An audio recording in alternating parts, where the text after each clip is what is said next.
Principal Matters Podcast, episode 278.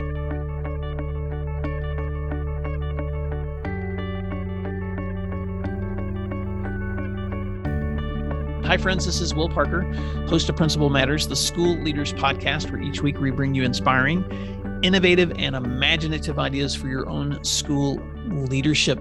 This week, I'm back with my co-host, Jen Schwanke, who's an assistant superintendent in Dublin City Schools. Jen Schwanke, welcome back to Principal Matters. We haven't seen each other on this podcast since before Christmas, although we've talked offline, but welcome back. Happy New Year. How are you and your family doing? And did you have a great holiday? We did. We had just a lovely, lovely holiday. And, I always say for educators, a successful break is when at least once you ask yourself what day it is. And I can tell you I did that. So it was a successful break. How about you? Did you have a good New Year? Oh, we had a wonderful New Year's. My mom and dad live in Northwest Tennessee on a farm. And so we got to travel out there with beautiful weather and with some COVID precautions because they're in their 80s, but it was the first time our family's been together for a holiday like that since all of the craziness that's happened. And speaking of craziness, I know that all around the U.S. right now, in other places around the world, we've seen spikes in COVID. And so I'm not sure about Ohio, but in Oklahoma, boy, we've had lots of schools pivoting again and shortages of bus drivers and staffs and teachers. So Principal Matters listeners, just a quick shout out to you wherever you are in that situation, that you're not alone. We know that not only is school still going strong with all of its expectations, but you're doing that carrying a lot of extra baggage. And Jen, I know you help schools manage that as well. So kudos to you and the work that you're doing in your district. But this week, we want to talk about something that I came across, Jen, that you wrote recently for ASCD, and that is how to encourage and motivate staff from the perspective of the school leader. And recently, ASCD, this was actually in December, and if Principal Matters listeners, if you've not seen this great article by Jen, I'm going to link it in the show notes. But you wrote an article called First Engage Teachers, a Principal's Role in Cultivating Staff Motivation.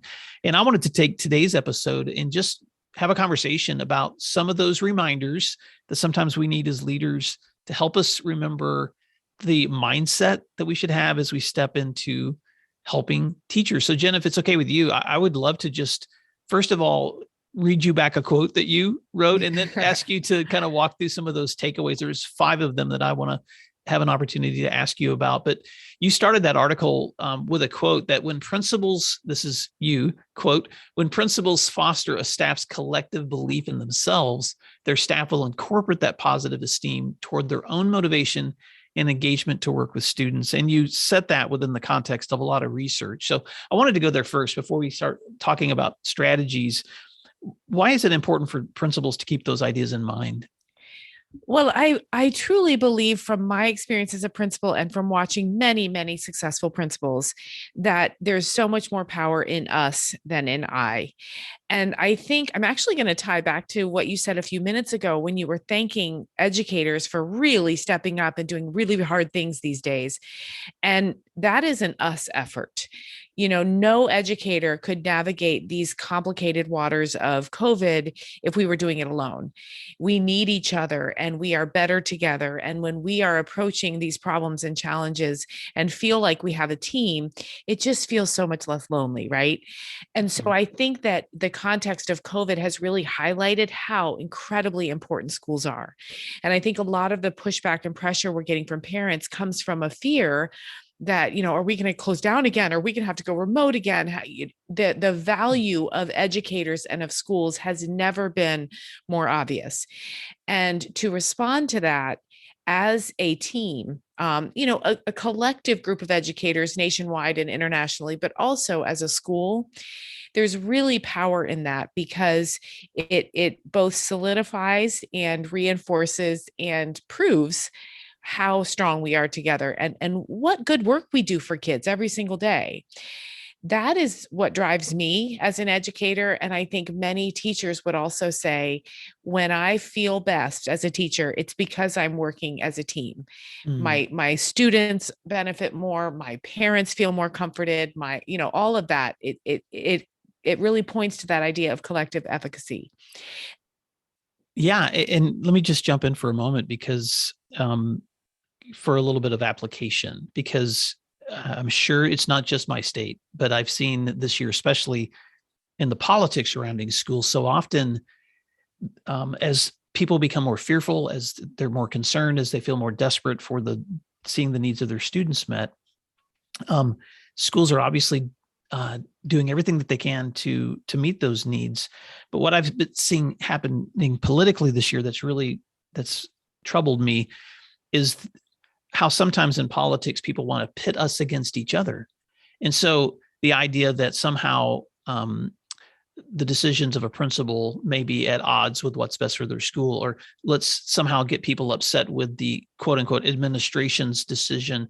And that backfires, because anytime you step into creating disunity among a school team or a district family, whatever you want to call the work that we do together, is so counterproductive. And so what I really appreciated about this article, Jen, was it was kind of a rallying call back to some of the better ideas that we need to have in mind, to remember that this is our goal as leaders, is to continue to build teacher efficacy, and to remind us that we are in this together. Right, right. And I just to reinforce, the important concept here is collective teacher efficacy. Mm-hmm. We are better together as a group. And I really think there was a risk of us collectively losing the power of that team approach, especially when COVID first came on the horizon in early 2020. There was a competitive culture that really, really bothered me. And I said to my staff at the time, we are not competing to see who handles this best. We are not competing to see who makes the most cute video of our students. We're not competing for who's going to send home the best worksheets or have the best Google Classroom or whatever. Mm-hmm. We're in this together, because if we're competing in any way, then there's going to be a winner and a loser, right? That's what competition is. And so any sort of environment that a principal creates, and I do talk about this in the article, any competitive culture is really toxic for a school. It's just got to be common language. And that actually was what I talked about in the very beginning of this article, is a collective language. We, our, us, they, caring for one another, catching someone if they stumble or aren't sure where to proceed. Do we celebrate things that go well without that bitterness or resentment that comes with competition? Those are the kind of things that principals should be watching for as they lead their schools through tricky times. Well, and you also highlight just 5 really helpful reminders. And obviously, I would encourage listeners to read this article in full, but it says they're listening to us talk, Jen. I wanted to give you an opportunity to respond to each of these areas with just some reminders of why you highlighted these as important takeaways. And the first is listen. Right, right. And these are just tricks that I have used. I want to be clear, I'm not the expert on any of this. I think every principal out there has their own bag of tricks that helps them lead a collective team. But this article spoke to a lot of people. I was a little taken aback by how many folks utilized it, because I think it's just a reminder of things that we know.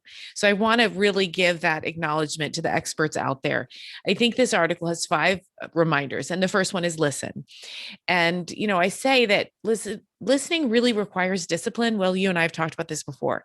We have to hear more than we speak. We have to use those 2 ears and 1 mouth for a reason, as a friend of mine used to say. And what I listen for is, are we using team language? Are we saying that we, our, us more than we say I? Are we taking care of one another? When there is a problem, do we say freely, hey, who knows a lot about this? Let's go ask that person. Or do we say, someone who has been through this before, we need to bring them to the table. Can you text them and call them to ask them to join this meeting? Are we utilizing that collective expertise? Similarly, do they celebrate really good things together? When something positive happens, is the credit dispersed amongst the team? Those are the kind of things that I really discipline myself to listen for. And if I don't hear them, that doesn't mean somebody gets in trouble at all. That means maybe there's a shift that I need to make in how I express collective appreciation, how I talk about community. And modeling is really the most powerful tool I think principals have in their toolkit. A lot of times I think principals think they have to do something punitive when someone is being selfish or competitive. And that's not the case at all. I think it's just kind of a movement toward modeling that collective culture again. Mm. You also, the second area you talk about is remove competition. And you touched on this just a little bit earlier, but go there with us again in terms of why this is such an important part of culture building. Right.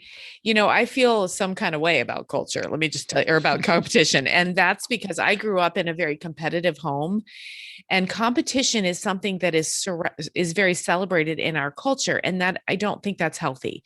The competitiveness I grew up with was because I had siblings who we were very active athletically, and the community and the newspaper even would compare times in the paper publicly of how my sisters and I ran. And so that is not healthy, because especially when we're trying to get to the end game together, we're all trying to be good. If we celebrate only a stat or some sort of a publicly accepted marker as the winner, that's no good. And here's the problem with public education and competition: social media.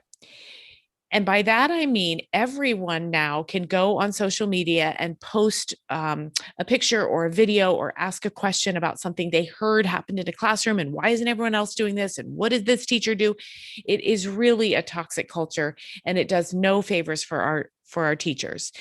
And okay, so where do principals land in that? Here's where. If a principal does things like have teacher of the month or a special parking spot for a certain staff member, or I'm going to buy donuts for the best test scores or whatever, I'm kind of making this up a little bit as I go, but principals need to really stay focused on celebrating everyone. A good example is I talked to a principal not too long ago, and their bargaining unit really wanted to thank teachers.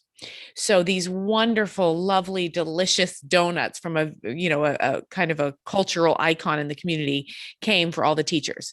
Well, guess who didn't get a donut? The paraprofessionals, the secretaries, the speech language pathologists, the people that weren't on the teacher list.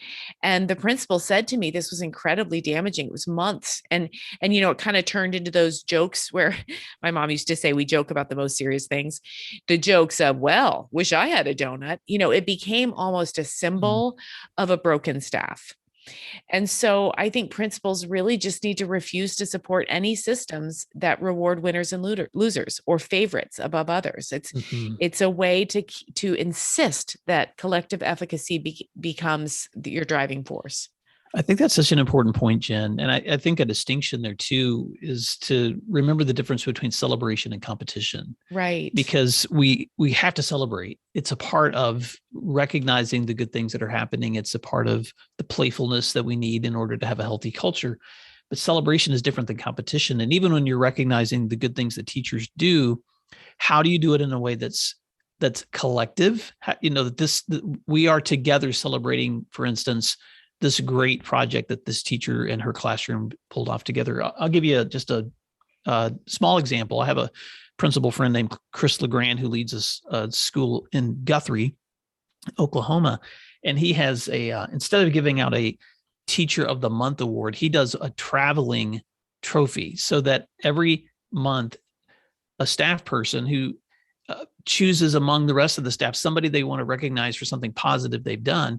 And it goes from staff person to staff person to staff person to staff across his teaching and non-instructional staff members. And that's just one of several different ways that he celebrates his teachers. But he's tried to figure out, how do I let them recognize one another's success so this doesn't become me playing favorites? It becomes the team recognizing one another's successes.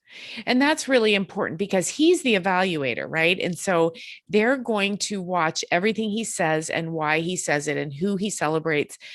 early in my career, I decided I was going to publicly thank every staff member. And I had a notebook, and I wrote down people that I had set in my weekly newsletter. I would say, thank you to so-and-so for doing this great thing. And I thought, I'm going to get to everybody. Well, what happened is I began to get scrutinized for how much I said about an individual person, or how I said it, or if it seemed inauthentic as opposed to authentic. And I kept thinking, I can't win. I can't win. I'm trying to do a really good thing here. And now there's some sort of an unidentifiable rubric out there that I'm being judged on. And so I abandoned the whole thing, and I was mad for about 5 years. But the point, the learning in that for me was, anytime you publicly thank an individual, there are people who didn't get publicly thanked in that moment, and they're going to remember it. And so that's not to say public thank yous aren't valuable. They really, really are, but they should be tied to a collective action. So as an example, I really want to thank Mrs. Tolley, because she has helped us revamp our MTSS process, and she really worked with a team on this. And now all of you are going to be able to experience some of the things that her team put together. So you see, I'm thanking her, but I'm acknowledging she didn't work alone, and I'm acknowledging that the benefits to her work affect us all. That's such a great example, Jen. And in some ways, it kind of leads into the third area that you talk about, because the third thing that you remind leaders of is that we need to present our expectations with care. So just like we celebrate by, I know sometimes it's hard to think so deeply about the way you communicate. Right. But welcome to leadership, because just like the way that you communicate the celebrations of your team is important, so is the way that you're communicating your expectations. So talk about that for a minute. Right. So this is another area I feel very strongly about. And I know we'll probably get some pushback, Will. Some people will not like what I'm about to say, but I hate the word expectations and how we use that word with grownups. I think of expectations as something that we would outline maybe for, well, I'll talk about myself, my kids. My expectation is that they pick up their wet towel every day. It's just an expectation. This is what I want from you, right? But when I go to adults, many of whom have master's degrees and are quite competent and excellent at their work, and they are told things that are very, in their world, minute details, it's insulting, right? And so I expect you to be at work by 8 a.m., or I expect you to have your lesson plans in my mailbox by Friday. For a teacher, that feels insulting because they feel like they're being spoken to as if they were a child. And it cuts off input, conversation, and shared motivation, right? It becomes a parental perspective looking down at someone who can't cope without these expectations. And so I think we're supposed to have expectations. Please don't get me wrong. We just have to be careful how we communicate them. And in the article, and I think a lot of people really responded well to this. I have just a very brief graphic where I suggest just 4 different ways that you might reframe your expectations in motivating language as opposed to language that stops the conversation. And so as an example, rather than saying to a teacher, well, I expect you to call that parent and find a solution, you might say, I really hope we can engage the parent in this conversation, and maybe we can come up with a solution that works for everyone. See, I'm saying the exact same thing, Will, exact same thing, but it feels different. Mm-hmm. There are others in that, Jen, and I'm just going to highlight another one that you have, which is, I expect all students to graduate on time. And your suggestion is, let's get together and review our systems of support so we're sure every student will graduate on time. There's such a difference there between laying down a law and reminding people that together we have goals that we're trying to reach. And this works not just with teachers, it works with student discipline. It works with school-wide expectations. The ways that we phrase our language communicates a lot about the kind of culture that we're trying to facilitate. And I know sometimes I feel like we're broken records because we've talked about these things before, but I'll just say this as another example. But if the majority of the messages that you're giving through your PA system or when you're making announcements are corrective or punitive, right, then that's the tone of the culture that your students expect in your school and your teachers. Right. And so kind of evaluate the messages. Right. What are the kinds of expectations that you're conveying just by the things that you're saying, even when you're reminding people of things or giving them announcements, because there's a big difference between reminding teachers that and staff that we have an assembly today at 2 p.m. I so appreciate all of you being present so that we have a safe supervision. That's one way, versus teachers, do not be late to this assembly, and I expect you to be in your places to supervise. Exactly. This is completely two different ways of communicating and affecting and influencing your culture. Right. Well, and I talked to a principal, actually, who lives in Seattle. I was doing a presentation, and he said, "Listen, I use expectation language, but I soften it afterwards." And I said, "Okay, tell me what you mean." And he said, "I would say I expect all students to graduate on time, but then I would say, but let me know if you need anything." And I said, "But here's the problem with that: is let me know if you need anything. You're not." You're not providing details about what you might do to help. And so you are saying, hey, here's my expectation. And if you can't do it, you let me know. And so it feels as though, just a train wreck. To the teacher, I got to do this. And if I can't, I'm going to have to go to my principal as a failure and say, hey, I need help. And so, blanket offers of help are really no good if the expectation is such that it's not framed in team language. Yeah, I saw, I probably shouldn't quote Twitter feeds because sometimes they can be so toxic, but I saw a teacher yesterday put a post up and they deleted the administrator's name, but they were saying, how hard today is going to be. And I think their admin had said, send a message out with something like, wear your mask and weather through or something like that. And I was just like, I'm sure the intention was to be positive, but sometimes maybe just not saying anything at all would help teachers in those moments too. Well, Jen, the area number 4 that you talk about is, and so Principal Matters listeners, just for summary, listen, number 1, 2, remove competition, 3, present expectations with care. And I just think those 3 are so important. And then 4 is a reminder to look inward. Talk about why is that important? Well, the quote I use here is one of my favorites for principals. When the principal has a cold, everyone in the building has a cold, right? Or when the principal sneezes, everybody catches a cold. I've heard a couple of versions, but it's really true that how the teachers feel in a building truly is a direct correlation with how their leader feels. And I feel a great deal of empathy for teachers who work in an environment in which the principals don't believe in their staff and students or believe that they need to micromanage everything they do, because the staff will know that, right? And so I think if principals believe in the outcome, believe in themselves, first of all, and believe in the outcomes of their work, the teachers will really feel like they can do the same thing. And a trick that works for me is if I'm feeling like, a little unbalanced here, like I'm not feeling good about the work we're doing together, I go and seek points of data that will highlight how we are doing a really good job. And so you can create a list of, hey, here's some numbers that show how wonderful we're doing. There's 500 kids in my building and 300 of them participate in a school sport. Or, we had exam week and every single kid completed the exams that we asked them to complete. And those that did not pass, every single one of them came to a study session or retake. Whatever structures your school has in place to help people succeed, find those structures and go get some numbers to put behind them. First of all, to make you feel really good. And second of all, your list will be personalized and individualized for your building. And so your staff will think, look at that. Look what we did. Look at us. I mean, how about that? And it's a feel good moment that you can share together with your people.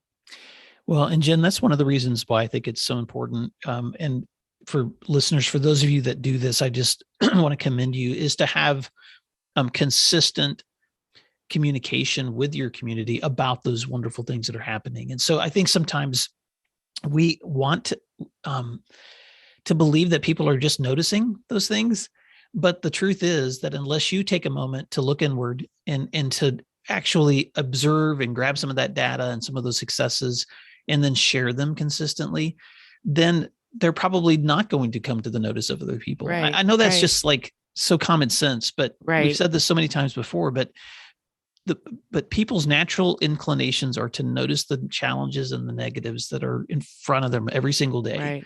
And if that becomes where we spend all of our time and attention and communication, then that becomes the the culture of our school. Exactly. But if we shift consistently back to what are the other wonderful things happening? I may have dealt with 5% of my student population today who are causing difficulties, but 95% of my student population were engaged in behaving and showing up and doing school. How do I make sure the shift on that 95% is just as strong as that shift of the focus that I had on the 5%? Right. And that's hard with Exactly. energy because you're spending your time and energy putting out the fires of the 5%. But what you have to display in communication to the rest of your school is the 95%. And it's the Right. same thing with classroom teachers. I mean, you can have a really difficult moment. I've been that teacher. I'm just going to be really blunt. I've been that teacher who's broken up a fight with blood on my hands that I've had to go wash off. And then 3 minutes later, I'm stepping into a classroom of kids who didn't even know that I was involved in a situation managing safety. And I'm putting on a smile. Right. And I'm showing up because those kids that are there right there are there to learn. Right. And they're going to hear about the drama and stuff that happened too. But those two kiddos that were just involved in that dangerous situation have been taken care of and are being managed. But all those other kiddos, the hundreds that are still there doing the right thing, they need my attention and full focus and reminders that that I'm there for them. So that's hard work. But looking inward is just so important.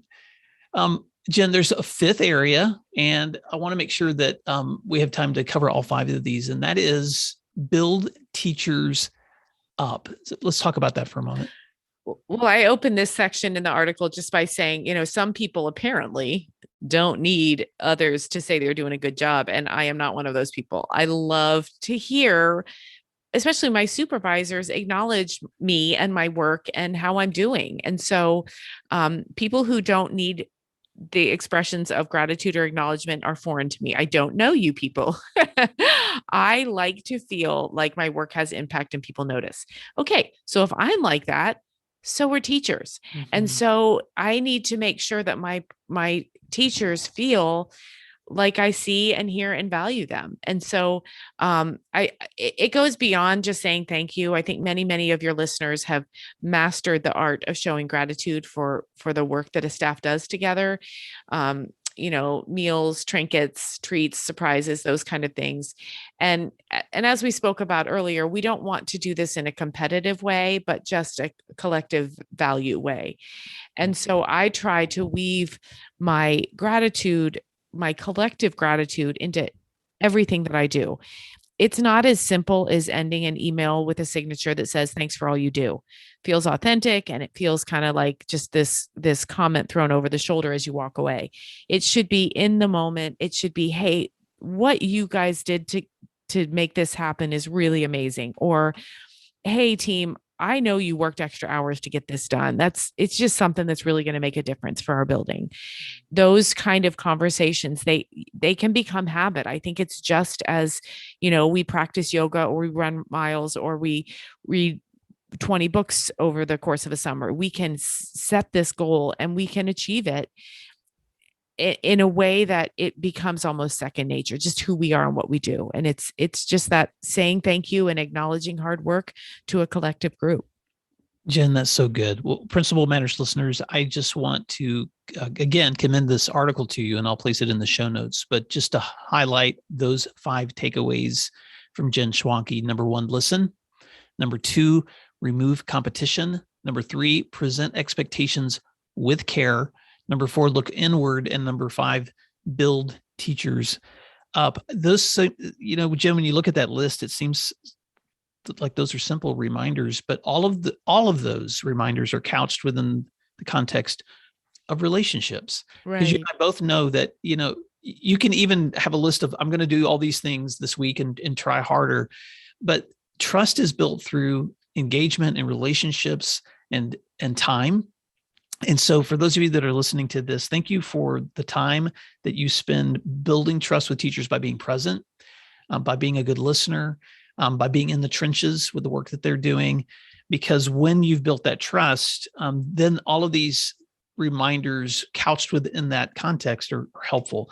There is no such thing as a perfect school. I just want to remind you of that too, because sometimes I think we all get into this mindset that utopia exists somewhere outside of where we are.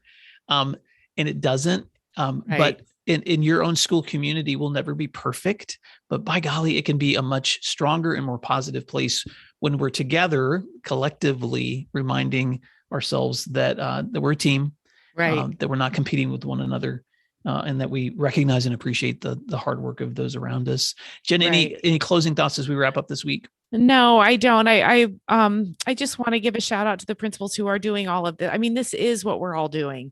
And these 5 points are just meant to be reminders of how powerful it is if we approach our building as a collective group doing awesome things. So just keep up the great work, everyone. You're doing it. You're doing it. You're doing the hard stuff.